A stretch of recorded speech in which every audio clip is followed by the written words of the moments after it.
There are 5 questions being used on you right now. Not by strangers, by people you eat with, work with, trust.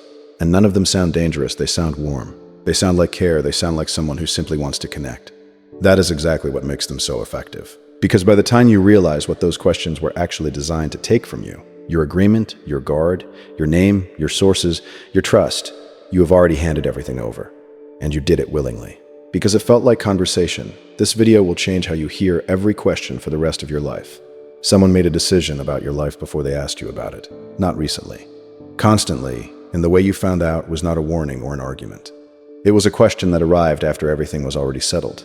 Think about the last time someone gave away your Saturday, not asked for it.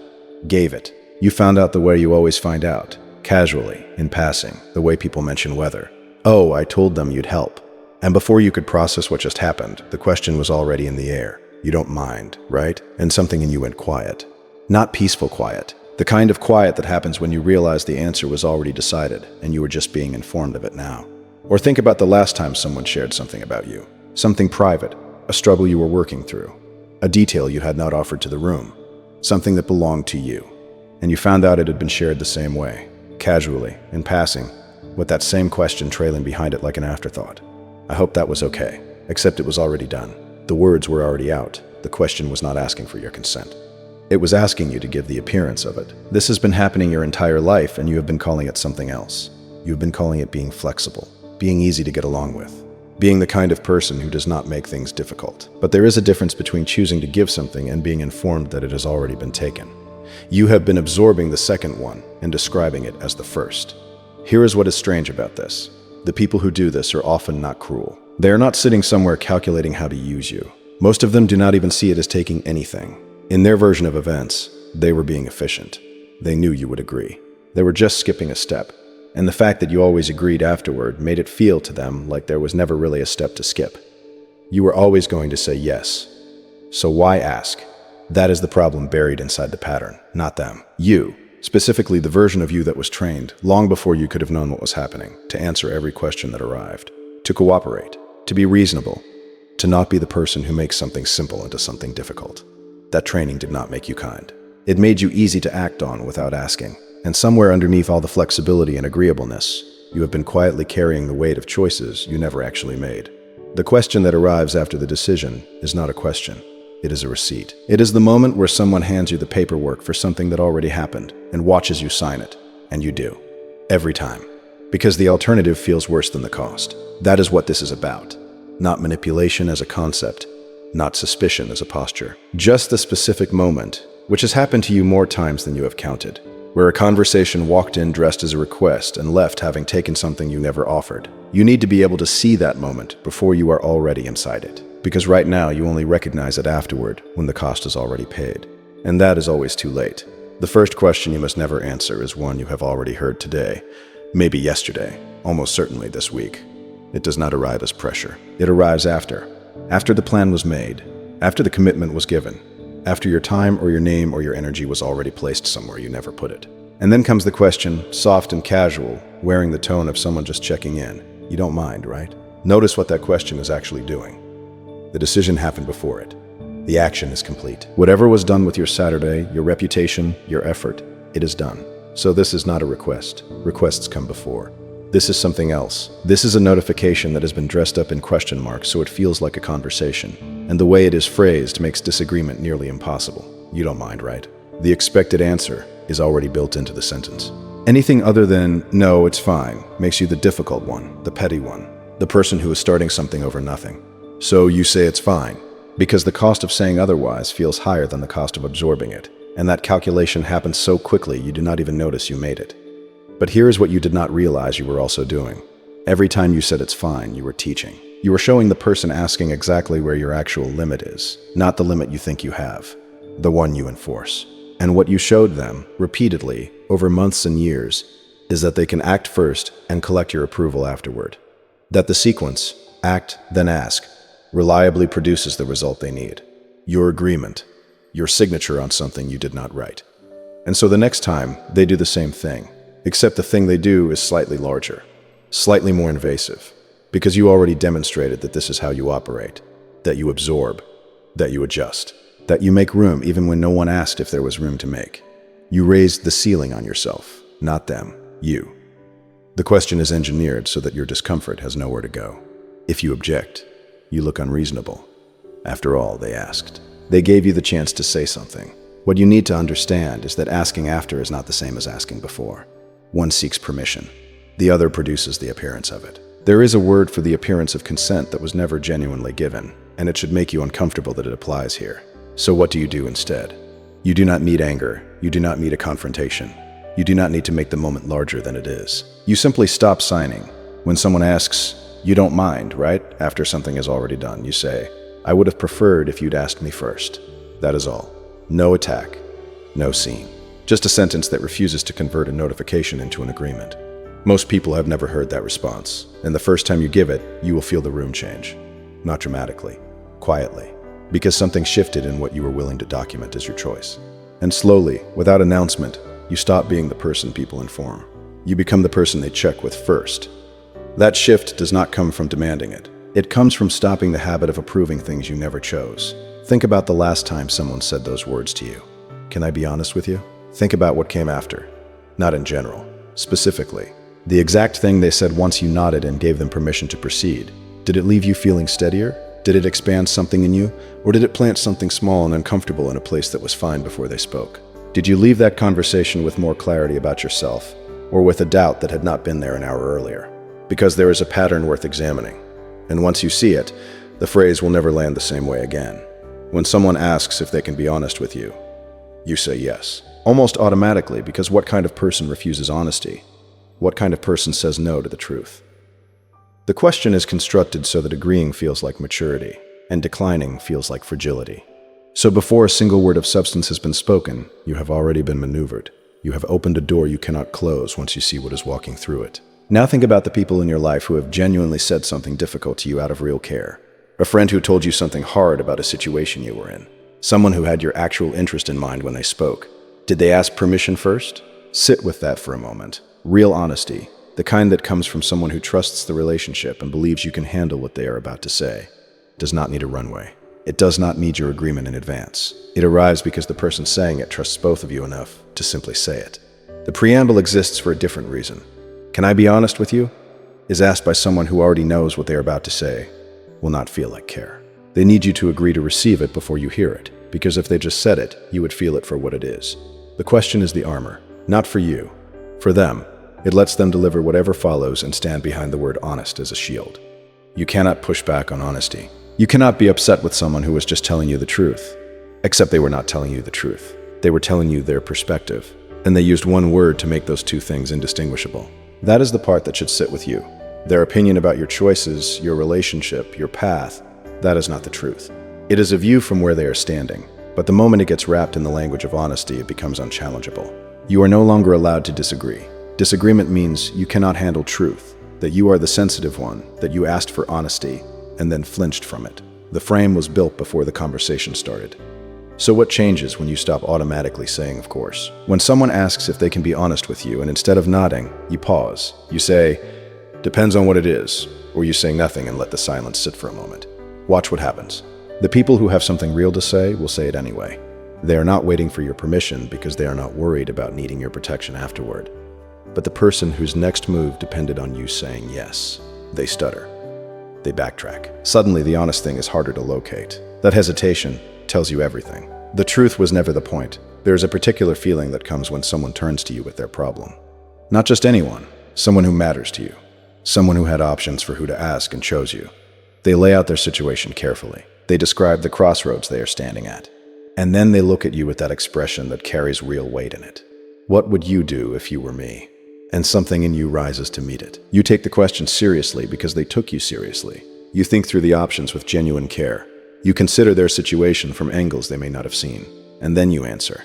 Because that is what people do when someone trusts their judgment. You give them your honest read on what you would do. What you did not realize is that the moment you answered, you attached your name to a decision that belongs entirely to someone else. Here is what happens in the two possible futures. If things go well, the story they tell themselves and others is that they made a smart call. They waited. They decided they were right. Your role in the story quietly shrinks until it disappears. People do not walk around crediting the person who advised them when the outcome was good. They credit themselves for having the wisdom to choose correctly. But if things fall apart, and sometimes they do, the story changes completely. Now there is somewhere for the weight to go, and it goes to you. Not always out loud, sometimes just in the way they look at you. Sometimes in a sentence that starts with, "You told me." Sometimes just in the silence of them not taking responsibility for a choice that was theirs from the beginning. You feel it either way. That is the part nobody warns you about, the invisible cost of putting your fingerprints on someone else's life. But there is a version of this that is even harder to sit with. Sometimes the person asking you has already decided. They are not confused. They are not genuinely at a crossroads. They made their decision before they walked over to you.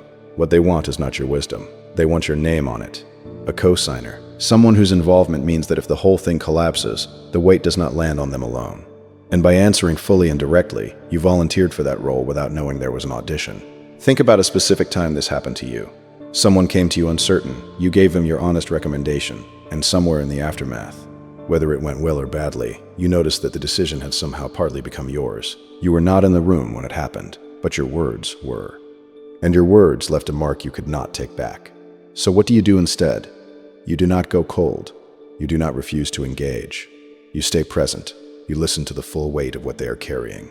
And then instead of picking it up, you reflect it back. What are you already leaning toward? It sounds like part of you already knows what you want to do. You ask questions that help them locate their own thinking. You do not place your name inside their decision, because the person who needs to live with that choice is them, not you. You can be present for someone without absorbing what belongs to them. There is a real difference between being someone people trust and being someone people use as a place to deposit consequences. Learning that difference is what stops you from coming home one day carrying weight you never agreed to carry. You found out something, not a rumor. Something real, something that clarified a situation you had been misreading for months, maybe longer. A decision made behind your back, a version of you that someone had been presenting to others that had nothing to do with who you actually are. Information that explained why certain things had been going the way they had been going. And you went to the person it involved. Not to attack, not to create a scene, just to address it, because that is what you do when something needs to be said. And instead of addressing what you brought, they looked at you and asked who told you that. Watch what just happened. You walked in carrying a specific thing, a behavior, a decision, a pattern that needed to be spoken about. And in 4 words, the entire conversation pivoted. Now you are not talking about what they did. You are talking about how you found out they are no longer on the side of the table that needs to answer something. You are. The redirect was so smooth, you almost did not feel it happen. But by the time you noticed, you were already defending your source instead of holding the original point. And if you gave up the name, if you told them who it was, you did not resolve the situation. You created a new one, because now the person you confronted has somewhere else to direct their energy. Not toward examining their own behavior, toward the person who told you. That is where their focus goes. Quietly at first, then less quietly. A conversation gets had, an explanation gets demanded. A relationship gets strained or severed, and the person who cared enough about you to tell you what was really happening learns what that cost them. They will not tell you the next time. Why would they? This is the part that is worth sitting with carefully. It is not just about the conversation you lost.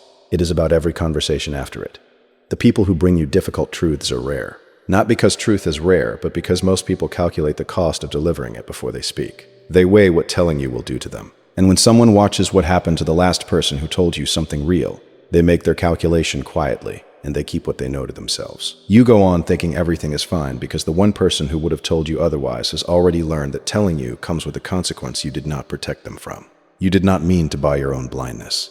But that is what happened when you answered the question. So when someone deflects a confrontation with who told you that, you do not go where they are trying to take you. You bring it back.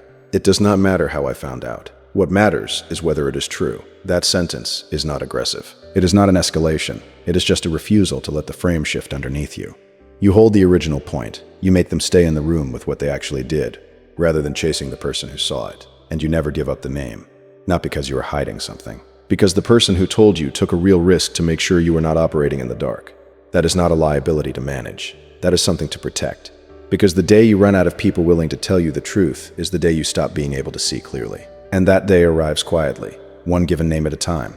Someone looks at you and asks it, not aggressively, quietly, sometimes almost tenderly. You trust me, right? And something in your chest tightens, not because you distrust them, but because saying anything other than yes suddenly feels like an act of cruelty. Like you are accusing them of something.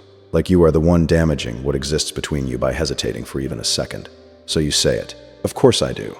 And the gates open. You do not feel them open, that is the part worth understanding. It does not feel like anything. It feels like a normal moment in a normal conversation. But what you just handed over is not small. You handed over the right to question. You pre-approved everything that comes next. And the next time something happens that does not sit right, the next time they act without asking and then casually check in afterward, the next time they frame their opinion as honesty before it arrives, the next time they need your name on a decision, your own words are waiting there to hold you in place. You said you trusted them. So what are you doing questioning this now? Your declaration became a ceiling on your own judgment. Think back through the 4 questions you have already seen. Every single one of them needed something from you before it could work. The retroactive permission trap needed you to feel obligated to agree. The honesty disguise needed you to feel unable to challenge what followed. The advice question needed you to feel responsible for the outcome. The source hunt needed you to feel that protecting information was somehow a betrayal. None of those mechanisms work on their own. They all needed a prior commitment. They all needed you to have already said yes to something bigger. And this question, this soft, almost gentle question, is where that prior commitment lives. It is the infrastructure underneath every other trap. Here is the thing about real trust. The people who have it do not ask you to confirm it. They do not need the words because they are not worried about what happens if you stop and think before you answer. Real trust is not a declaration you make in a moment. It is a conclusion you reach after watching someone over time, through the small decisions, through what they do when no one would notice, through whether what they say and what they do point in the same direction. That kind of trust does not arrive because someone asked for it. It arrives because it was earned and you simply recognized it one day. The question, "You trust me?" right, is asked by people who cannot wait for that process, who need the words now because the behavior has not been building toward them. And they ask in a tone that makes hesitating feel like damage, like the problem is your reluctance rather than the gap between what they have shown and what they are asking you to declare. So when someone asks you this, you do not say yes and you do not say no. You say something true. Actions show me that, not words. Or simply, I pay attention to what people do. Short, clean. Not an accusation, not a wall. Just the actual answer. And then you watch what happens next. The person whose behavior already holds up will not flinch. They will nod and move on because they were never dependent on the declaration. But the person who needed you to say it, who needed that yes to function, will press, will get uncomfortable, will make your hesitation into something larger than it is. In that pressure, in that insistence, you will see exactly what the question was always protecting. Every question you have seen in this video did the same thing. Not the same damage, not the same mechanism, but the same single move underneath all of it. Each one collapsed the distance between the question arriving and your answer leaving. They were designed to eliminate the pause, to make the space between hearing something and responding to it so uncomfortable, so socially costly, so loaded with the feeling that hesitation itself is a problem, that you skipped it every time. You answered on reflex, and in that reflex, something left you that you did not choose to give. That space, the beat between the question and the answer, is not empty. It is the only moment in any conversation where you are still entirely yourself, before you have agreed to something you did not choose, before your words have attached themselves to someone else's situation. That beat is where your judgment lives, and you have been trained for most of your life to move through it as fast as possible, to fill it quickly because silence feels like rudeness, and hesitation feels like suspicion. And taking a moment to actually hear what a question is pulling from you feels like you're making things difficult. It is not difficult. It is the only thing that works. This is not about becoming someone who is hard to reach. You will not become cold. You will not become the person who turns every conversation into an interrogation or walks through life treating people like threats. That is not what this is. The people who are genuinely safe around you, the ones whose behavior has been consistent, whose actions have matched their words across real time and real circumstances, nothing changes with them. You will still be present. You will still be open. You will still be someone they can come to, but the interactions where something was always being extracted from you, those will feel different. Not tense, just clearer. Because you will hear what certain questions are actually doing before you are already inside the answer. And the people around you will sense the shift without being able to name it. You will not seem guarded. You will not seem cold. But something about you will feel more settled, harder to move without your consent. The kind of person whose agreement actually means something because it stopped being automatic. People do not announce this observation out loud. They just begin, gradually, to ask instead of act, to check instead of inform, to bring things to you rather than doing things to you. That change in how people approach you is not something you demand. It is something that happens when your yes stops being the guaranteed outcome of every question. You become someone people consult, rather than someone people act on. That shift is quiet. It accumulates slowly. But it is one of the most significant changes that can happen in the way you move through the world. So here is what you carry from this. Not a list, not 5 rules to rehearse before every conversation. Just one practice, When a question arrives, any question that creates that particular pressure, that particular pull toward an immediate answer, let one beat pass, one moment of simply hearing it before you respond. Feel what it is pulling from you. And then decide, not react. Decide. Somewhere ahead of you, one of these questions will arrive. In a conversation you are not expecting from someone you did not think to watch carefully, and instead of answering on reflex, you will pause, just for a beat. And in that beat, you will already be someone different than you were before you watched this. You came into this not knowing what was being taken. You leave, knowing exactly where it goes. 5 questions, 5 mechanisms, all of them running quietly in the background of conversations you thought were safe. And none of them can work on you the same way anymore. Not because you became suspicious, not because you built walls, but because you finally developed the one thing that protects against all of it: the pause. That single beat of silence between the question and the answer, where you stop reacting and start choosing. Most people will never find it. They will spend their whole lives saying, "It's fine, of course I trust you," and wondering years later why they ended up carrying so much they never agreed to carry. You heard something different today, and what you heard cannot be unheard. The next conversation is already waiting. Go into it differently.